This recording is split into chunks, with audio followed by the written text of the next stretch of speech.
Elle s'est tenue aujourd'hui la double cérémonie de lancement des travaux d'aménagement du parc national du Banco et d'inauguration de l'espace écotouristique du parc. C'était en présence du Premier ministre Ahoussou Kouadio-Diano et du ministre de l'Environnement Ala Kouadio-Rémy. Les travaux d'aménagement vont débuter à la fin de ce mois de novembre et sont financés à hauteur de 1,5 milliard de francs CFA par le Fonds mondial de l'environnement.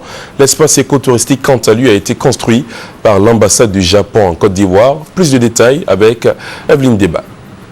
Préservation de l'environnement et conservation de la biodiversité. La Côte d'Ivoire s'inscrit dans cette dynamique. Elle a décidé d'aménager et de réhabiliter le parc national du Banco, situé au cœur de la ville d'Abidjan.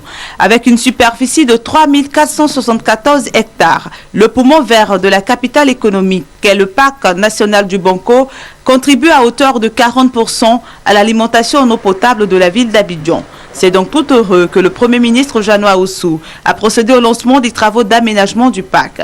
Ces travaux financés à hauteur de 2,5 milliards de francs CFA par le Fonds mondial de l'environnement vont démarrer à la fin du mois de novembre. Ils concernent entre autres la construction d'une clôture d'environ 25 km, l'aménagement de 4 aires de repos, l'aménagement d'un aquarium, la construction d'un barrage écrêteur pour contrôler le problème de l'érosion. En attendant le démarrage des travaux, l'ambassade du Japon en Côte d'Ivoire a construit un espace écotouristique à l'entrée du parc national du Banco.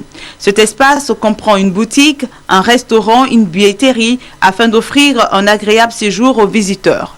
Le ministre de l'Environnement et du Développement durable, Ala Kouadio-Rémy, a réaffirmé au cours de cette cérémonie la détermination de son ministère à œuvrer pour le développement durable. L'ambition du ministère de l'Environnement et du Développement durable reste unique et sans équivoque.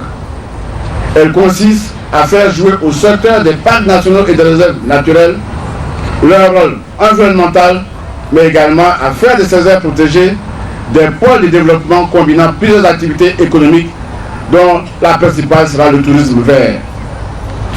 Ces actions menées en parfaite harmonie avec l'ensemble des départements ministériels concernés permettront de faire de la Côte d'Ivoire à l'horizon 2020 une destination touristique privilégiée en Afrique. Le Premier ministre Jeannot Ahoussou a pour sa part affirmé la volonté du gouvernement ivoirien de préserver l'environnement et de conserver la biodiversité. Au nom de son Excellence, le Président de la République, je puis vous confirmer ici que l'environnement est mis au rang des grandes priorités de la nation. Nous avons une haute conscience de notre responsabilité de préserver la nature pour l'avenir.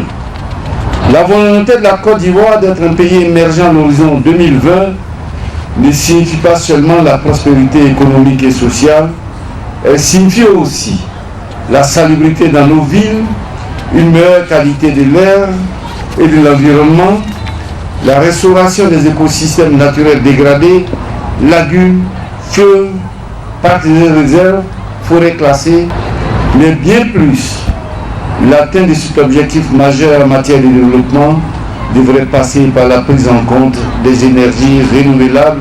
Venus soutenir leur homologue de l'environnement, les ministres des Eaux et Forêts, du Tourisme et de la Culture et le Premier ministre Jeannot Ahoussou ont signé le manifeste pour protéger les chimpanzés et le parc national de Taï, édité par la Fondation pour les chimpanzés sauvages.